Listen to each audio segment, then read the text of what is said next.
지구 역사상 8억 년 전에서 6억 년 전 사이, 그리고 22억 년 전의 두 시기에 지구는 온통 얼음에 뒤덮여 있었음이 밝혀졌습니다.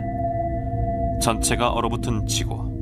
이때 지구 곁을 지나는 우주인이 있었다면 지구는 죽은 별이라고 여겨졌을지도 모릅니다.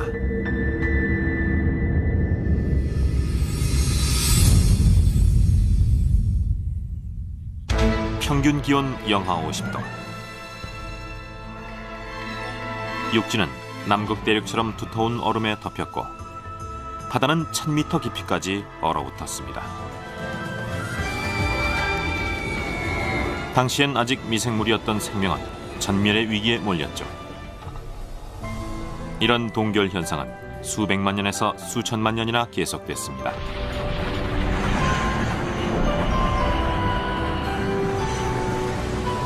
마침내 얼음이 녹자 지구는 크게 달라져서 평균 기온이 50도까지 치솟습니다.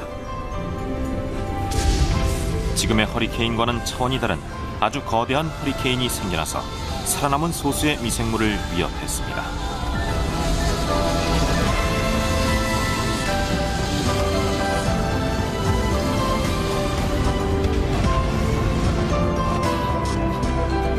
전멸의 위기에 몰렸던 인류의 성적.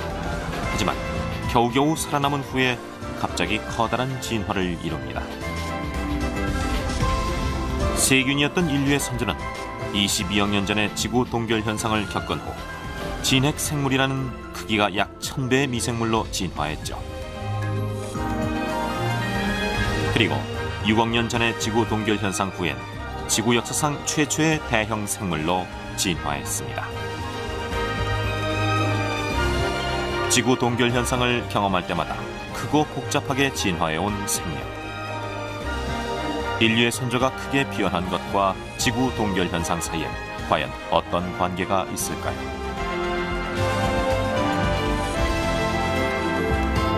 지구 전체가 얼음에 뒤덮이는 동결 현상. 이는 우리 인류가 탄생하기 위해 없어서는 안 될 사건이었을지도 모릅니다.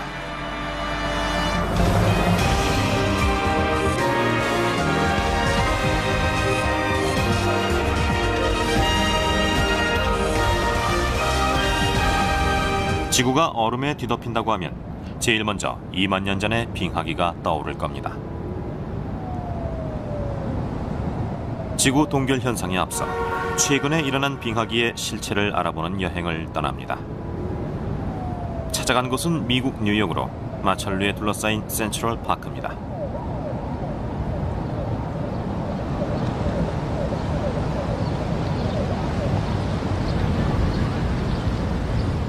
이 공원 곳곳엔 큼직한 바위가 있습니다. 예로부터 미아석으로 불려왔죠.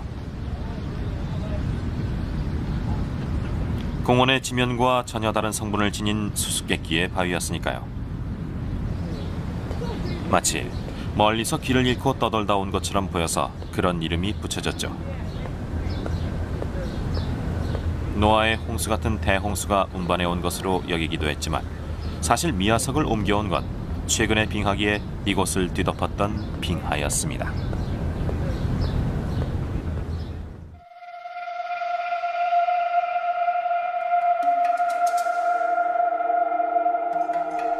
빙하는 왜 큼직한 바위를 옮기는 걸까? 뉴욕에서 북쪽으로 3000km 떨어진 그린란드에선 지금도 옮겨지는 미아석을 볼 수 있습니다. 군데군데 보이는 건 주변의 산에서 무너져 내린 암석입니다.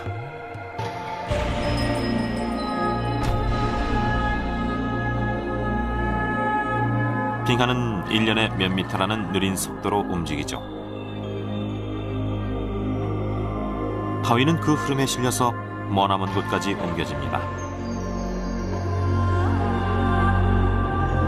그리고 빙하기가 끝나서 얼음이 녹으면 그 자리에 남겨지는데 이것이 바로 미아석입니다. 결국 미아석이 있다는 건 한때 그 장소가 빙하에 덮여 있었다는 증거입니다.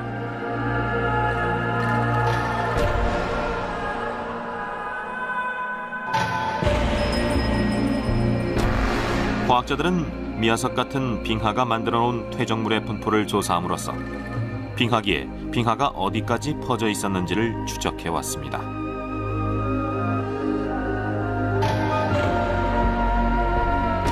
이건 매머드가 활보하던 최근의 빙하기인 2만 년 전 지구가 얼음에 덮여있던 범위입니다.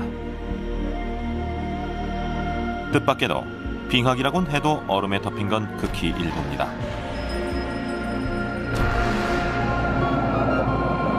얼음이 없는 지방의 생물은 영향을 거의 받지 않습니다.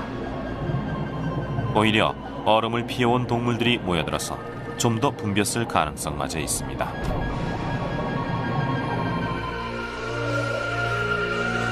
하지만 지구 동결 현상은 이처럼 단순한 사건이 아니었습니다.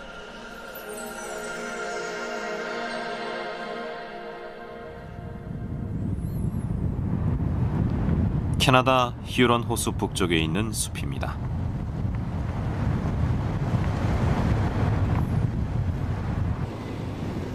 여기에선 최근의 빙하기보다 훨씬 오래된 시기의 미야석이 많이 발견됩니다.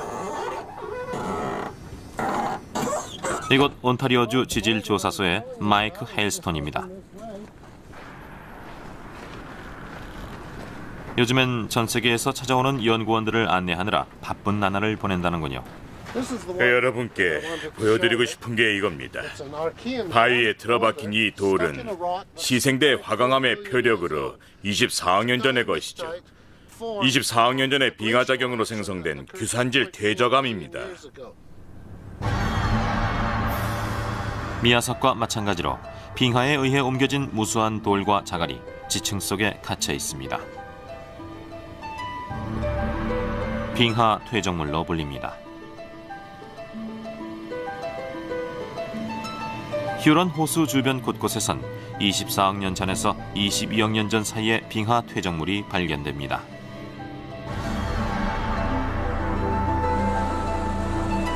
이 발견에 의해 그렇듯 오랜 옛날에도 빙하기가 있었을 거로 여겨졌죠. 20억 년 이상 오래된 빙하 퇴적물은 휴런 호수를 비롯해서 전 세계 7곳에서 확인됐습니다. 하지만 이것만으론 당시의 지구를 뒤덮은 빙하의 범위를 알 수 없죠. 오랜 세월에 걸친 대륙의 이동으로 위치가 크게 달라졌으니까요. 그 중에서 22억 년 전 남아프리카 빙하 퇴적물의 위치를 알아낸 사람이 있습니다.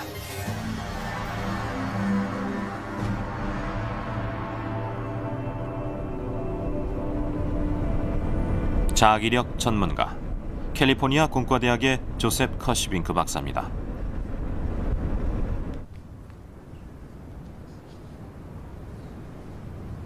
박사가 찾아온 곳은 남아프리카 내륙에 있는 메마른 강가입니다.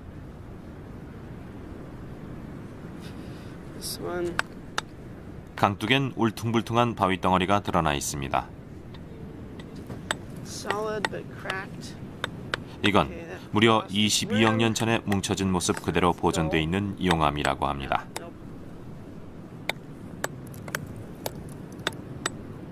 우린 지금 지구 전체에 동결 현상이 한창이던 22억 년 전에 분출된 용암 위에 앉아 있습니다. 용암은 식으면서 당시의 자기장 방향을 보존하고 있기 때문에 참으로 귀중한 자료입니다. 자기장으로 당시의 위도를 알 수 있죠. 용암 속엔 자기를 띤 광물이 많이 포함되어 있습니다. 용암이 녹아있을 때 광물은 나침반과 마찬가지로 지구의 지자기 방향을 향합니다.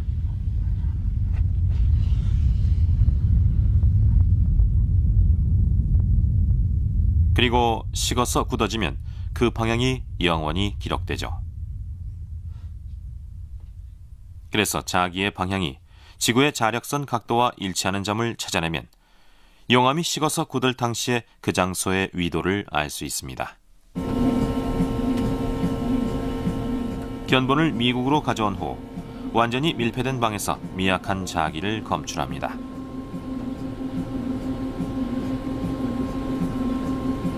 결과는 극 바로 위에서 지구를 내려다본 그림 위에 표시됩니다. 화면의 중심이 극이고 주변으로 갈수록 적도에 가까움을 나타내죠. 남아프리카에서 채취한 용암을 측정하기 시작합니다.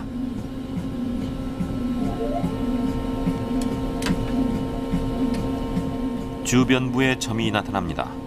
평균 위도는 11도. 현재로 말하면 하와이나 괌보다 적도에 가까운 위치에 있었음을 알 수 있습니다. 결국 당시의 지구엔 빙하가 적도 부근을 뒤덮었던 것이죠. 이 위도에 빙하가 있었다는 건 북쪽으로 갈수록 훨씬 더 추웠음을 뜻합니다. 그래서 지구 전체가 적도에까지 꽁꽁 얼어붙었음을 알 수 있죠. 적도 부근의 빙하 퇴적물은 8억 년 전에서 6억 년 전 사이의 지층에서도 발견됩니다. 이 사실로부터 커슈빙크 박사는 지구 역사상 8억 년 전에서 6억 년 전 사이와 22억 년 전의 두 시기에 지구 전체가 얼음에 뒤덮이는 이변이 일어났다고 얘기했죠.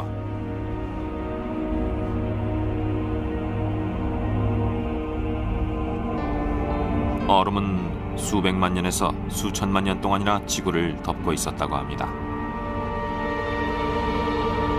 이게 바로 지구 동결 현상으로 불리는 최신의 가설입니다.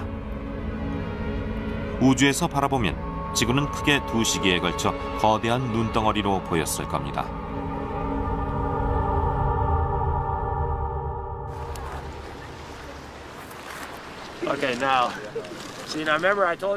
이 가설에 주목해서 좀 더 발전시킨 하버드 대학의 폴 호프만 박사입니다.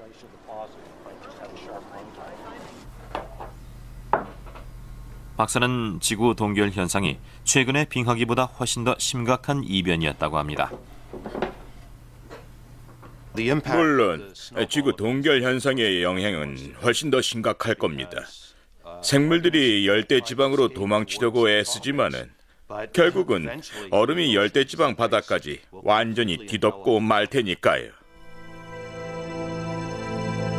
지구 동결 현상은 생물에게 어느 정도의 영향을 미쳤을까요? 도쿄 대학의 협조를 얻어 슈퍼컴퓨터로 계산해 봤습니다. 그 무대는 현대의 지구로 설정합니다. 어느 곳에든 생물이 살고 있는 현대로 설정함으로써 지구 동결 현상의 실체가 역력히 드러납니다.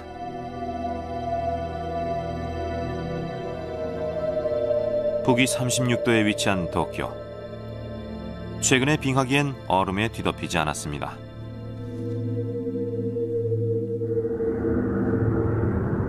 그런데 지구 동결 현상에선 빙하가 고층 건물을 완전히 집어삼킵니다. 모의 실험에 의하면 도쿄를 뒤덮은 빙하의 두께는 약 1000m에 이릅니다.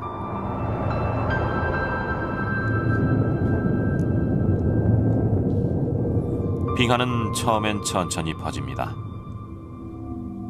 위도 20도 부근.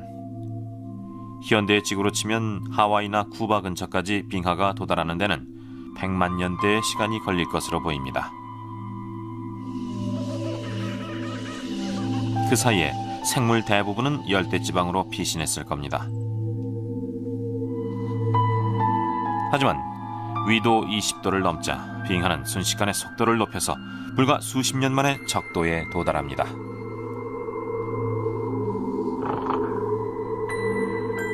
열대지방은 금세 영하 50도의 세상으로 변해서 피신해 있던 생물들을 덮칩니다.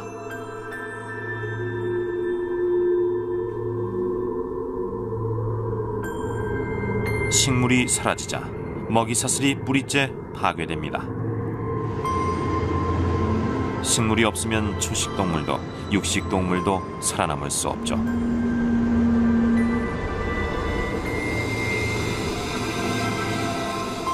육지는 죽음의 세계로 돌변하고 맙니다.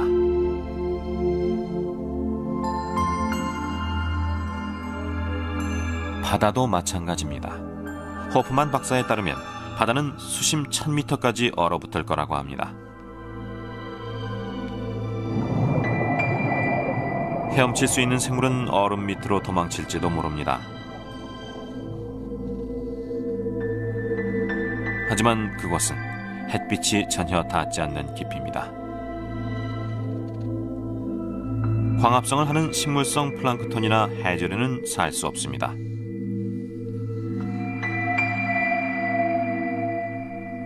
먹이가 없는 암흑 세계에서 도망친 물고기들도 굶어 죽을 운명에 놓입니다. 지구 동결 현상. 이는 광합성을 방해하고 먹이사슬을 파괴해서 지구를 죽음의 별로 바꾸는 무시무시한 재앙입니다.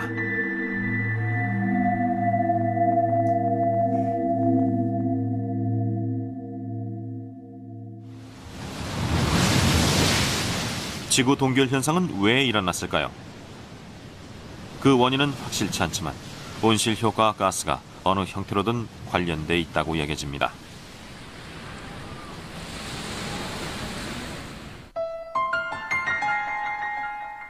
지구 온난화 문제로 비난받는 온실 효과 가스지만 사실 온실 효과 가스가 전혀 없었다면 현재 지구의 평균 기온은 영하 18도가 됐을 겁니다.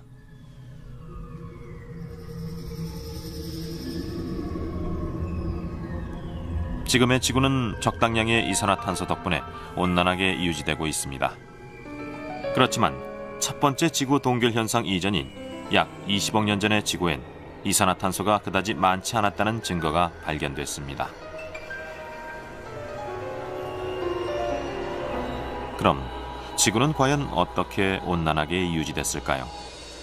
미국 남동부에 펼쳐져 있는 대습지대엔 당시의 지구 환경을 알 수 있는 단서가 있습니다. 오키페노키 국립자연보호구역엔 남북 60km, 동서 40km에 걸쳐 수심 1m 정도의 얕은 늪이 펼쳐져 있습니다.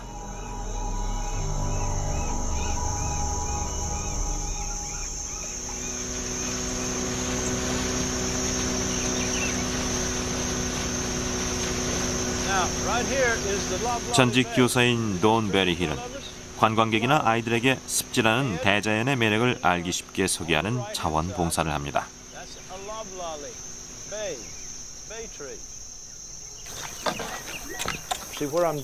여기를 한번 봐볼까요? 뭐가 나올까요? 거품이 보이죠? 이건 저 밑에 있는 세균과 균류가 만들어낸 가스입니다. 이 가스의 정체는 무엇일까요? 아이들은 깔때기 기구로 가스를 모읍니다. 메탄균이란 미생물입니다. 약 20억 년 전 지구 바다 곳곳엔 메탄균이 있었을 것으로 여겨집니다. 유기물을 분해해서 메탄을 활발하게 방출하고 있었죠. 사실 메탄은 이산화탄소보다 훨씬 더 강한 온실 효과를 지닙니다. 당시엔 이 메탄이야말로 이산화탄소 대신에 지구를 데웠을 거라고 보는 사람이 있습니다.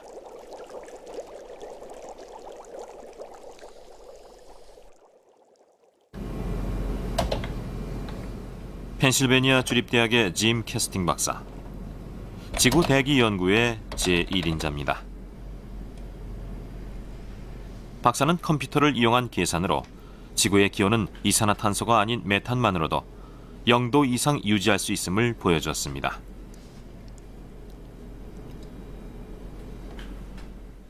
산소 농도가 높아지기 전인 23억 년 전에는 메탄가스 농도가 훨씬 더 높았습니다. 공기 분자 100만 개당 메탄가스 분자 1000개가 있었을 것으로 여겨지는데 태양열을 보존하기엔 충분했을 겁니다. 메탄의 온실 효과에 의해 동결을 면해왔던 지구는 어떻게 해서 완전히 얼어붙었을까요?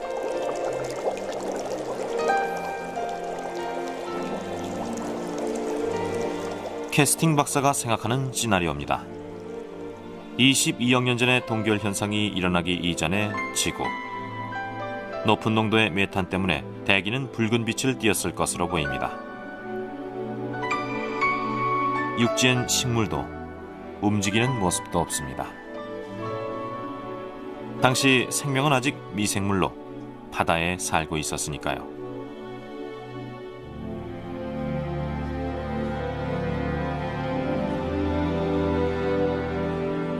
계속해서 메탄을 방출하는 메탄균. 그 주변엔 인류의 선조가 있었는데 메탄균과 마찬가지로 미생물이었다고 여겨집니다. 그런데 그런 바다에 이변이 생깁니다.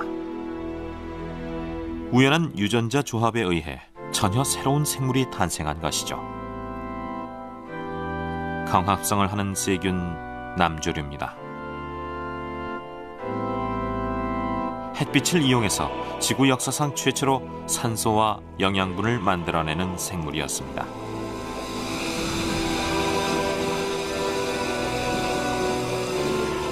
남조류가 만든 산소는 대기 중에 대량으로 방출됐습니다. 지구 역사상 처음으로 나타난 대량의 산소였죠. 이것이 대기 중의 메탄의 이변을 일으킵니다.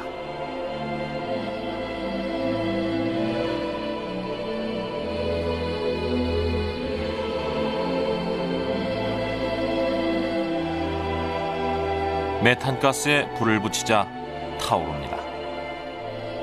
이렇게 불에 타는 건 메탄과 산소가 화학 반응을 일으키는 현상입니다. 메탄은 불타기 쉽습니다. 산소와 반응하기 쉽기 때문이죠. 캐스팅 박사는 방출된 산소가 어느 일정량을 넘었을 때 메탄과의 반응이 급속하게 이루어져서 결국엔 메탄을 소멸시켰다고 여깁니다. 이처럼 작은 미생물이 산소의 농도를 높이고 메탄의 농도를 떨어뜨렸기 때문에 메탄이 거의 사라질 즈음에 지구 동결 현상을 불러일으킨 것이죠. 메탄을 잃어버린 지구는 급격하게 냉각돼서 전면적인 동결로 치닫습니다. 지구를 데웠던 생명이 이번엔 그 반대로 지구를 얼려버린 셈이죠.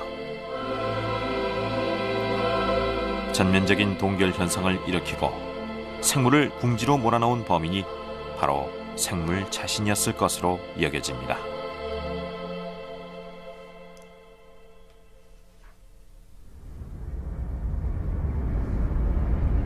수백만 년에서 수천만 년 동안 계속된 것으로 보이는 지구 동결 현상. 인류의 선조는 그걸 어떻게 극복했을까요? 아이슬란드. 지구 동결 현상을 연상시키는 이곳의 풍경 속에서 단서를 찾기로 했습니다.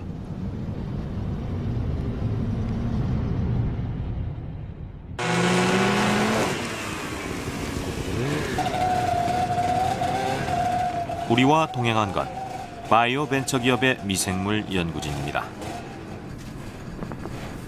비고 마틴슨 박사는 약품 개발을 위해 희귀한 유전자를 지닌 미생물을 찾아서 아이슬란드 곳곳을 여행해 왔습니다.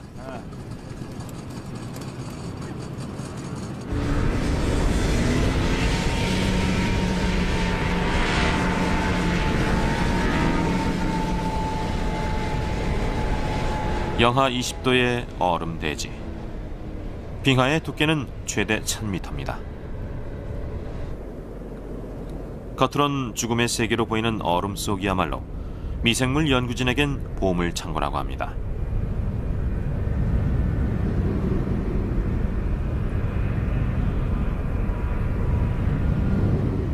미생물들은 과연 어디에 숨어 있을까요?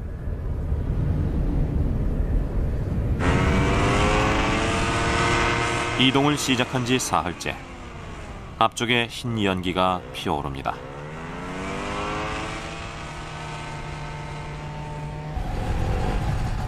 자, 드디어 도착했습니다.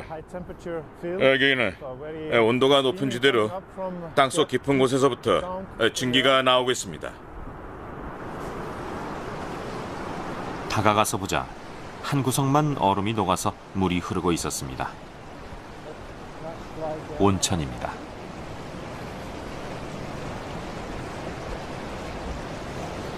정말 굉장하군요. 여긴 남조류로 덮여 있는데 그 종이 아주 다양하네요.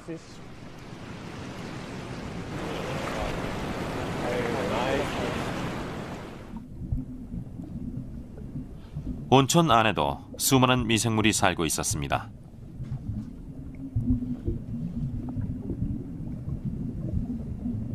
두툼한 매트처럼 보이는군요. 이것은 미생물의 덩어리입니다.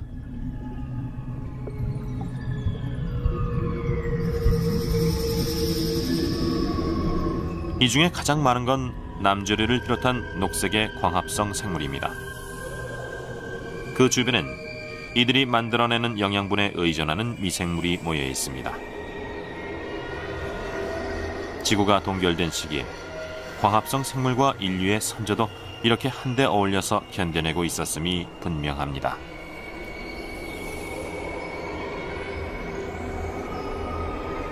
지열이 있는 지대는 생명의 피난처입니다. 이런 곳에선 남조류를 비롯해서 각양각색의 아주 다양한 세균들을 찾아볼 수 있습니다. 생물 자신이 초래한 지구의 동결 현상. 그 이변으로부터 생물을 숨겨준 건 지구 내부의 열이었습니다.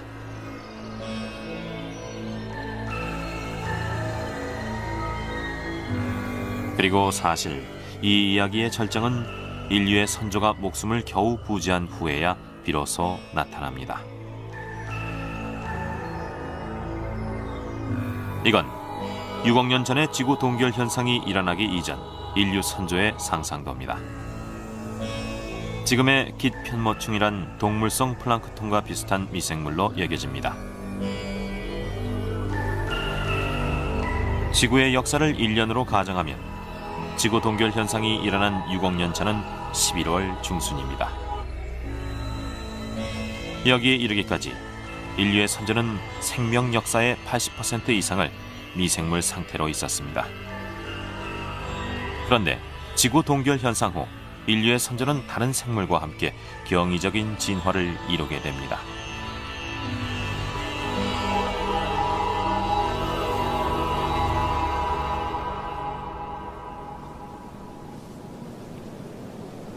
아프리카 나미비아입니다.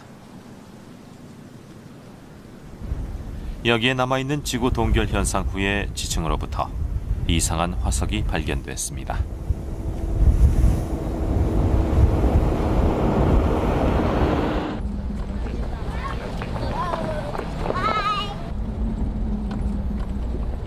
찾아간 곳은 드넓은 농장의 한 구석입니다. Welcome to Plateau. Very nice.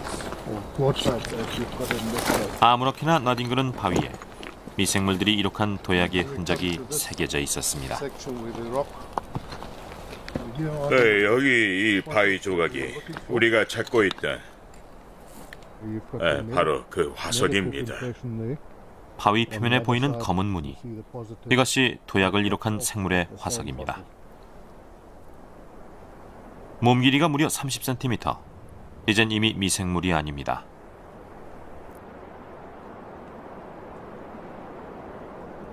For us as well. 우리 같은 문외한은 이게 뭔지 몰랐죠. 물고기나 양치류일 수도 있습니다. 물론 물고기에 더 가깝게 보입니다. 하지만 나중엔 과학자들조차 이게 식물인지 생명체인지 확신하지 못하더군요. 화석의 정체는 지구에 최초로 등장한 대형 생물이었습니다.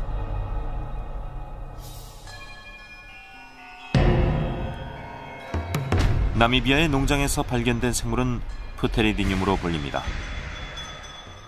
이건 물고기도 나뭇잎도 아닌 사람의 입술 같은 모양을 한 이상한 생물이었습니다.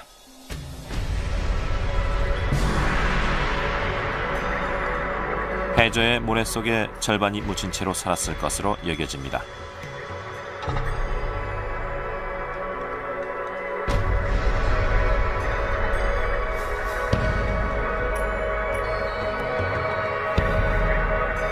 시베리아에선 복잡한 구조의 생물이 발견됩니다. 몸 길이가 30cm인 요루기아란 생물입니다. 화석엔 여럿이 모인 듯한 5개의 둥근 흔적이 남아 있습니다. 한 마리가 돌아다닌 자국입니다. 요루기아는 자유롭게 돌아다니며 해저의 영양분을 먹었습니다.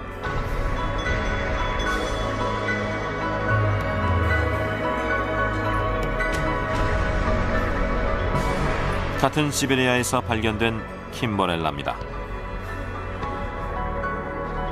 거북처럼 생긴 몸으로부터 긴 촉수 같은 걸 내밀어서 모래 표면의 영양분을 긁어모아 먹은 듯합니다.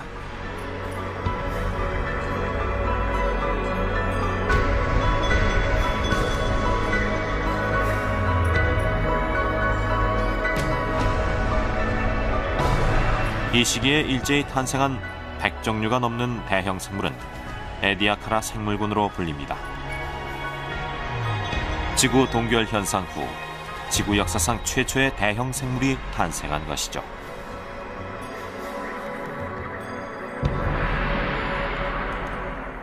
그 가운데서 인류의 선조도 커진 것으로 보입니다.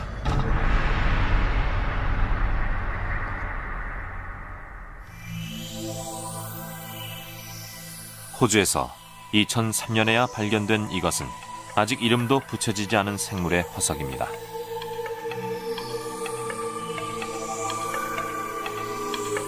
올챙이처럼 보이는 이 화석을 감정한 연구원은 이것을 인류를 포함한 척추동물의 선조로 여깁니다.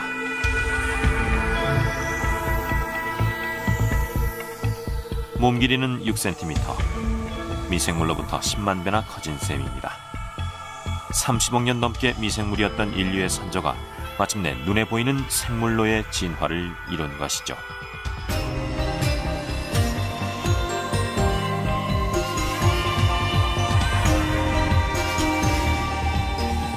사실 인류의 선조는 22억 년 전에 동결 현상이 끝났을 무렵에도 몸집이 커졌습니다. 세균 같은 단순한 구조의 생물로부터 진핵 생물로 불리는 크기가 약 1000배인 생물로 진화했으니까요. 세포 속에 핵이나 여러 기관을 지닌 눈에 띄게 복잡한 생물이었죠.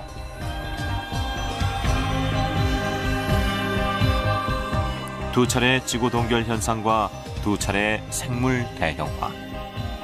지구 동결 현상은 왜 생물의 몸집을 크게 만들었을까요? 거기엔 동결 현상 직후에 일어난 어느 큰 사건이 관련돼 있습니다.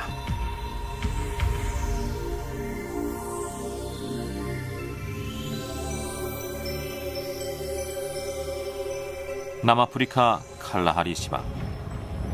세계 제1의 망간 광산지대입니다. 전 세계에서 쓰이는 망간의 80%가 이 일대에서 채굴됩니다. 이 대량의 망간이 여기에 쌓인 건 22억 년 전의 지구 동결 현상 직후였습니다. 당시 이곳은 해저였고 바닷속에 녹아있던 망간이 한꺼번에 쌓인 것이죠.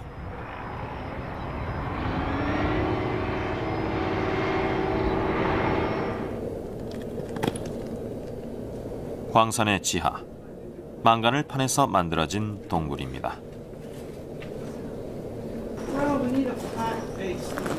지구 동결 현상을 최초로 발표한 커슈빙크 박사는 자주 망간 광산을 찾아와서 대량의 망간이 뜻하는 바를 해독했습니다.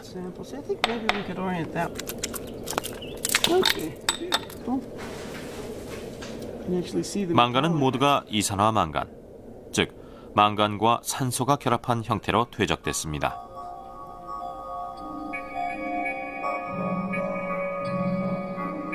당시의 지구에서 일어난 일을 실험으로 재현해봅니다. 망간을 녹인 수용액을 준비한 후 산소방울을 공급합니다.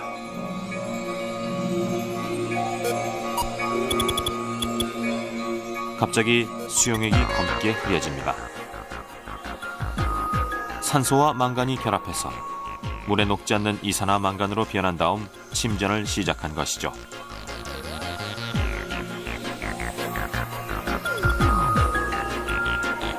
커슈빙크 박사는 지구 동결 현상 후에 갑자기 대량의 산소가 발생해서 이산화 망간을 침전시켰다고 여깁니다. 오로지 공기 속을 떠도는 자유로운 산소 분자만이 망간을 산화시키기 때문에 이런 검은 산화물을 만들어내죠. 오늘 우리가 서 있는 이곳이야말로 지구 동결 현상 직후엔 막대한 양의 산소가 당시의 환경 속으로 공급됐다는 증거입니다.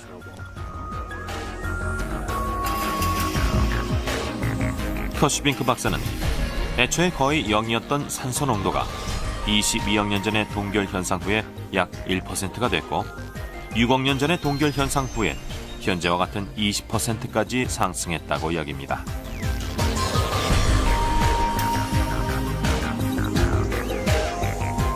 좀처럼 변하지 않는 대기 중의 산소 농도를 순식간에 증가시키는 단 한 가지 방법은 지구 동결 현상뿐이라고 합니다. 산소는 막대한 에너지를 만들어내는 분자입니다. 그 에너지를 이용할 수 있었기 때문에 인류의 선조는 22억 년 전에 진핵 생물로 진화했고 6억 년 전엔 에디아카라 생물로까지 진화한 것으로 보입니다.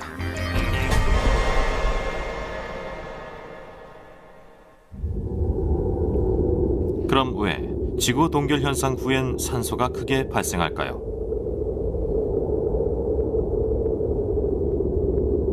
커슈빙크 박사가 생각하는 지구 동결 현상의 종결로부터 산소 농도 증가까지의 시나리오입니다. 완전히 얼어붙은 지구. 그 사이에도 화산 활동은 여전히 계속됐습니다.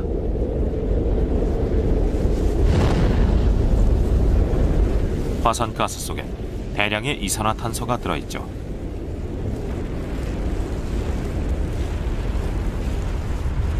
현재의 지구에선 이런 이산화탄소 대부분은 바다에 녹아버립니다. 어느 날 갑자기 화산에서 나온 이산화탄소가 계속해서 대기 중으로 퍼져나갈 것이란 생각이 들더군요. 지구 동결 현상 당시 바다가 두터운 얼음으로 뒤덮여 있었기 때문에 이산화탄소는 끊임없이 대기 속으로 채워졌습니다.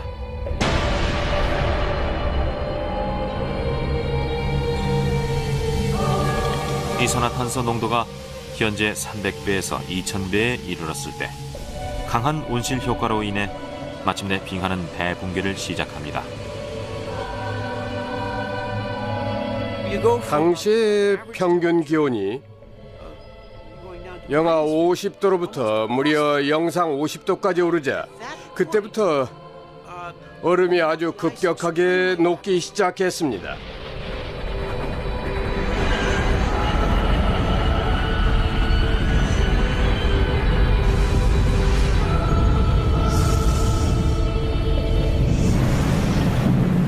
이렇게 해서 지구 내부에서 나온 이산화탄소의 거친 작용에 의해 동결 현상은 끝납니다.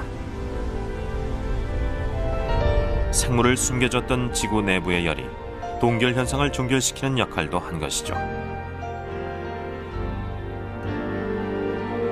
그리고 이것은 앞으로 이어질 드라마의 서막에 불과했습니다.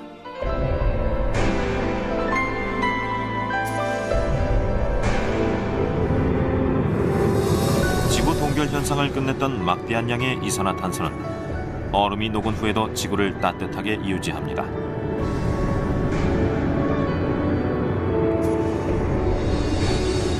어느 연구에 따르면 바다 표면의 온도가 45도를 넘으면 바닷물이 급격하게 증발되면서 초대형 허리케인으로 불리는 거대한 허리케인이 발생한다고 합니다. 지구 동결 현상 후에도 초대형 허리케인이 발생했을 가능성이 높다고 합니다. 중심 기압 300헥토파스칼, 최대 풍속 300m 이상. 지금과는 차원이 다른 거대한 허리케인입니다.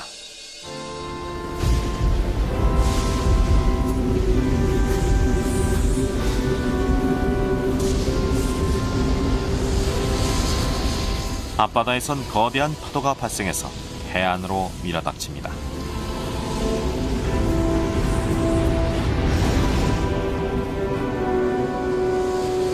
바다는 거칠어질 대로 거칠어집니다.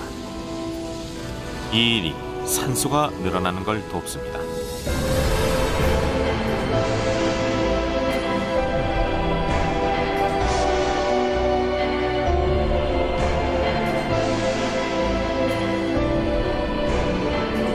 이제 해저는 열수공에서 분출한 인 등의 영양분으로 가득 차 있었습니다. 보통 이런 영양분은 광합성에 쓰여져 금세 소비되고 맙니다. 하지만 지구 동결 현상 동안엔 광합성 생물이 멸종 직전이었기 때문에 고스란히 남겨졌죠.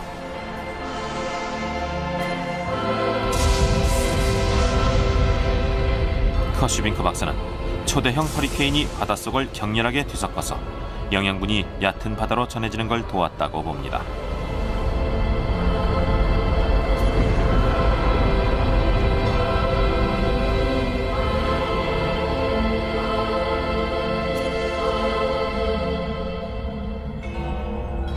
얕은 바다엔 영양분과 지구 동결 현상을 종결시킨 이산화탄소가 잔뜩 녹아들어 있었습니다.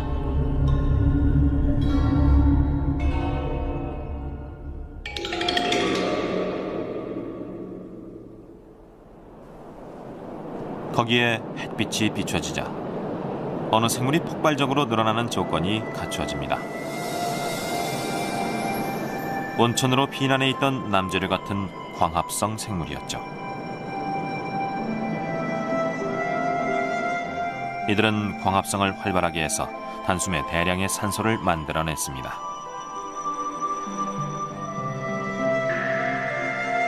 광합성 생물의 녹색으로 물든 바다.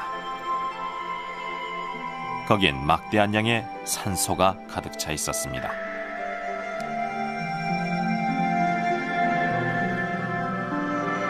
두 차례의 지구 동결 현상을 견뎌낸 생명의 힘이 지구를 산소가 넘치는 별로 바꿔놨습니다.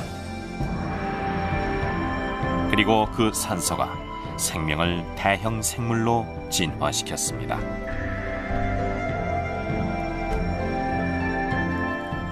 만약 지구가 이런 동결 현상을 경험하지 못했다면 생명의 운명은 완전히 달라졌을 겁니다.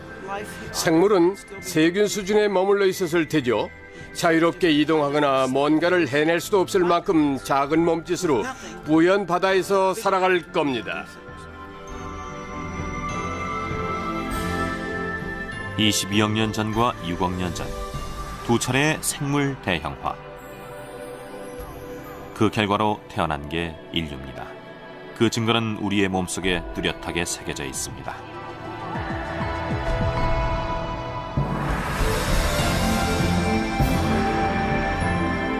우리의 몸을 이루는 60조 개의 세포.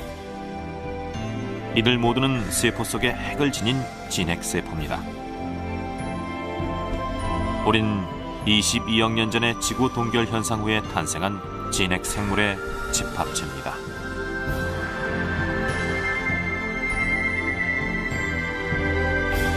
그리고 이들 세포의 토대가 돼서 세포를 이어주는 역할을 하는 건 콜라겐이란 물질입니다.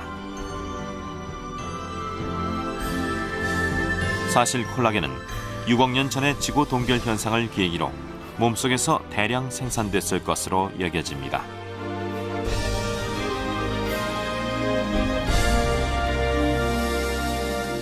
이게 바로 콜라겐으로 인간뿐만 아니라 현대에 살아있는 모든 동물의 몸속에서 합성됩니다.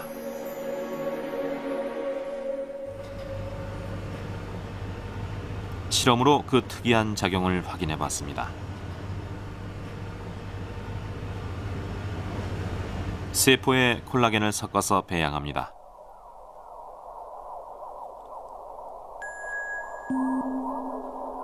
콜라겐을 섞은 왼쪽의 세포는 활발하게 증식합니다.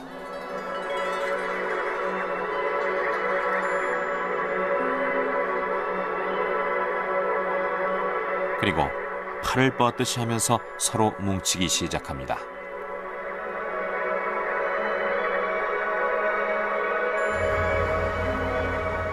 그 다음으로 비타민C를 첨가해서 세포가 콜라겐을 분비하기 쉬운 환경을 만든 후 한 달 동안 배양해 봤습니다. 배양 접시 안에 얇은 막이 보입니다. 피부를 닮은 얇은 판 모양의 조직이 완성됐습니다. 콜라겐은 세포가 조직을 이루는 걸 돕는 독특한 물질입니다.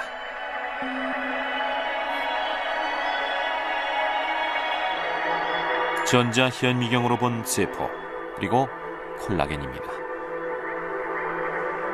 세포는 증식할 때 분비한 콜라겐을 이 그물코 같은 구조로 짜냅니다. 그리고 그 위에 들러붙듯이 해서 조직의 형태를 만들죠.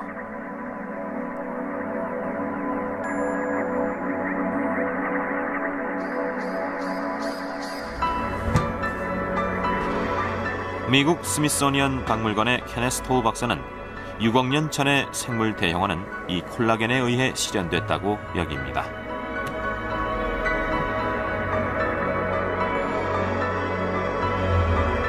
콜라겐은 많은 산소 원자로부터 만들어지기 때문에 대기 중에 산소가 없으면 합성되지 않습니다.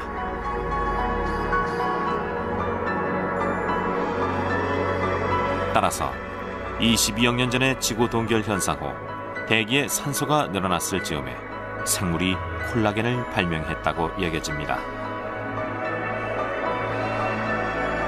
하지만 그 당시 산소는 호흡에 쓰이는 귀중품이었기 때문에 콜라겐 제조엔 널리 쓰일 수 없었죠.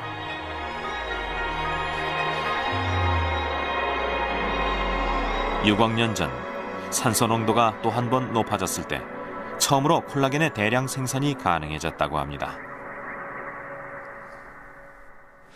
그 시기가 지나고 산소가 증가하자 생물의 몸은 다르게 발달할 수 있었고 좀 더 커진 얇은 막 같은 형태의 동물의 몸은 보다 더 강한 콜라겐을 이용해서 성장할 수 있었습니다. 6억 년 전의 지구 동결 현상 후의 바다. 눈에 보이지 않는 미생물이었던 인류의 선조는 넘쳐나는 산소를 써서 새로운 도전을 시작합니다. 산소를 듬뿍 흡수해서 그 강한 에너지를 최대로 이용했죠. 그래도 산소는 여전히 넘쳐났습니다. 그 넘치는 산소를 써서 대량의 콜라겐을 만들기 시작합니다.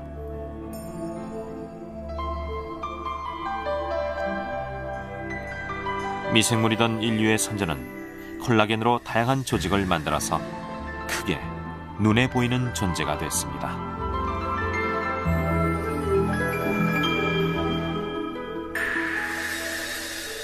지구 역사상 최초의 대형 생물의 낙원.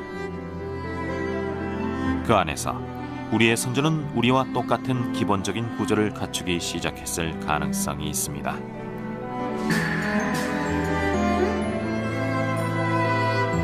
호주에서 발견된 화석 생물의 등에는 한 가닥의 선이 있었습니다. 우리의 몸을 관통하는 척추의 원형일 것으로 여겨집니다.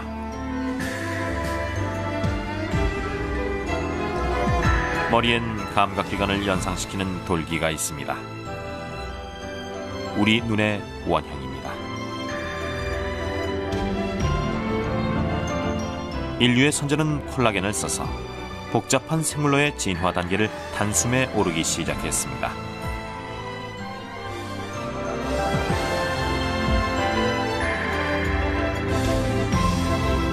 우리에게까지 이어지는 진화의 톱니바퀴는 위기를 극복함으로써 크게 가속됐습니다.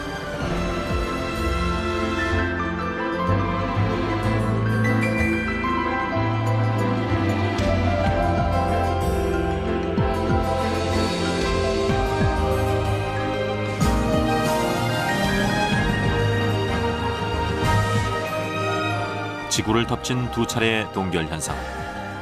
우리가 지금의 모습을 갖추는 확고한 길을 닦아주었습니다.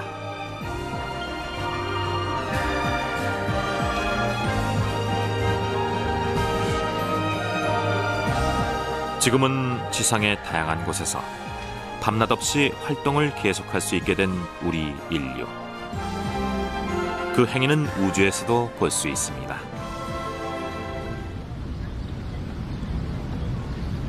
예로부터 미아석으로 불려왔죠.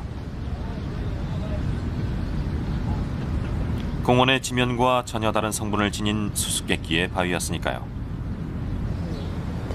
마치 멀리서 길을 잃고 떠돌다 온 것처럼 보여서 그런 이름이 붙여졌죠. 노아의 홍수 같은 대홍수가 운반해온 것으로 여기기도 했지만 사실 미아석을 옮겨온 건 최근의 빙하기에 이곳을 뒤덮었던 빙하였습니다.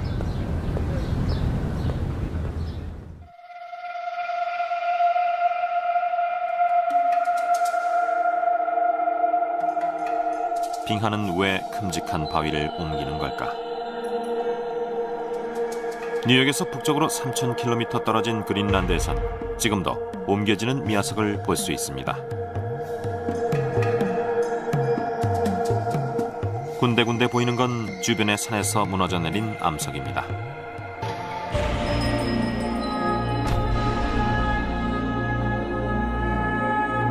빙하는 1년에 몇 미터라는 느린 속도로 움직이죠.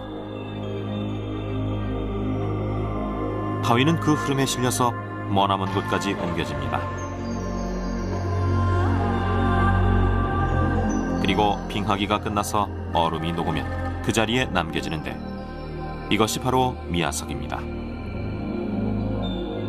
결국 미아석이 있다는 건 한때 그 장소가 빙하에 덮여 있었다는 지구 동결 현상을 겪은 후 진핵 생물이라는 크기가 약 1000배의 미생물로 진화했죠. 그리고 6억 년 전의 지구 동결 현상 후엔 지구 역사상 최초의 대형 생물로 진화했습니다. 지구 동결 현상을 경험할 때마다 크고 복잡하게 진화해온 생명. 인류의 선조가 크게 변한 것과 지구 동결 현상 사이엔 과연 어떤 관계가 있을까요?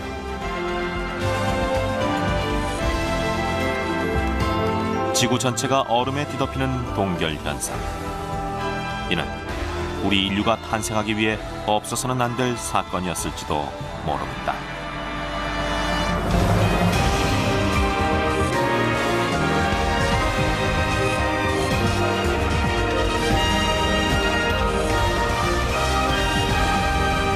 지구가 얼음에 뒤덮인다고 하면 제일 먼저 2만 년 전의 빙하기가 떠오를 겁니다. 지구 동결 현상에 앞서 최근에 일어난 빙하기의 실체를 알아보는 여행을 떠납니다. 찾아간 곳은 미국 뉴욕으로 마천루에 둘러싸인 센트럴 파크입니다.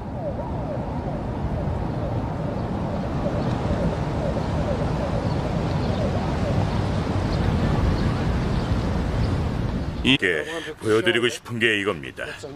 바위에 들어박힌 이 돌은 시생대 화강암의 표력으로 24억 년 전의 것이죠. 24억 년 전의 빙하작용으로 생성된 규산질 퇴적암입니다. 미아석과 마찬가지로 빙하에 의해 옮겨진 무수한 돌과 자갈이 지층 속에 갇혀 있습니다. 빙하 퇴적물로 불립니다. 휴런 호수 주변 곳곳에선 24억 년 전에서 22억 년 전 사이에 빙하 퇴적물이 발견됩니다.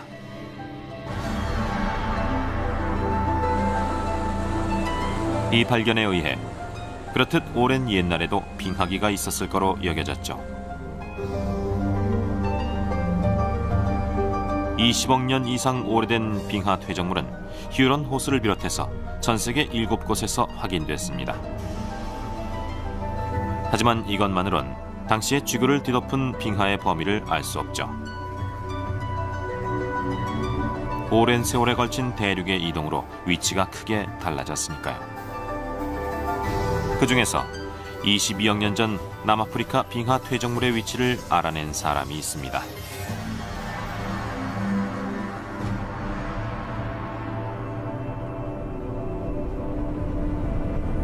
자기력 전문가, 캘리포니아 공과대학의 조셉 커시빙크 박사입니다.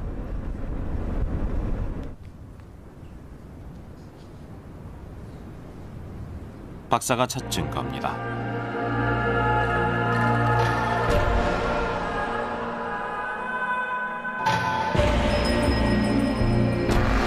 과학자들은 미아석 같은 빙하가 만들어 놓은 퇴적물의 분포를 조사함으로써 빙하기에 빙하가 어디까지 퍼져 있었는지를 추적해 왔습니다.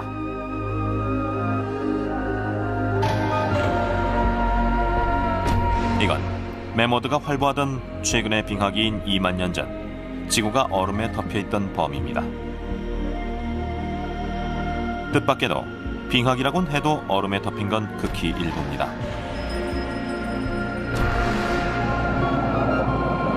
얼음이 없는 지방의 생물은 영향을 거의 받지 않습니다. 오히려 얼음을 피해온 동물들이 모여들어서 좀 더 붐볐을 가능성마저 있습니다.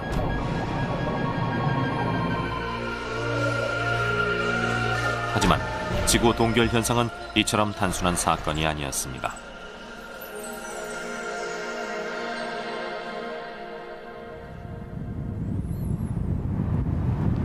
캐나다 휴런 호수 북쪽에 있는 숲입니다.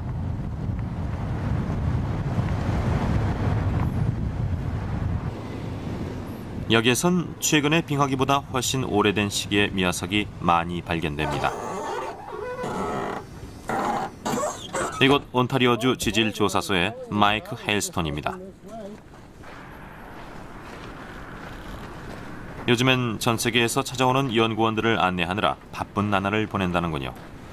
여러분, 지구 역사상 8억 년 전에서 6억 년 전 사이, 그리고 22억 년 전의 두 시기에 지구는 온통 얼음에 뒤덮여 있었음이 밝혀졌습니다. 전체가 얼어붙은 지구. 이때 지구 곁을 지나는 우주인이 있었다면 지구는 죽은 별이라고 여겨졌을지도 모릅니다.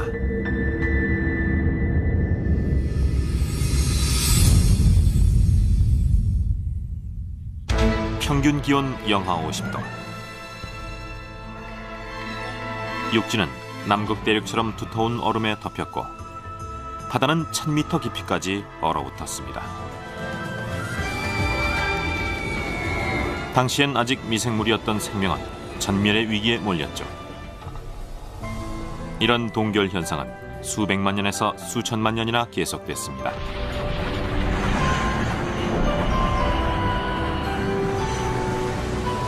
마침내 얼음이 녹자 지구는 크게 달라져서 평균 기온이 50도까지 치솟습니다. 지금의 허리케인과는 차원이 다른 아주 거대한 허리케인이 생겨나서 살아남은 소수의 미생물을 위협했습니다.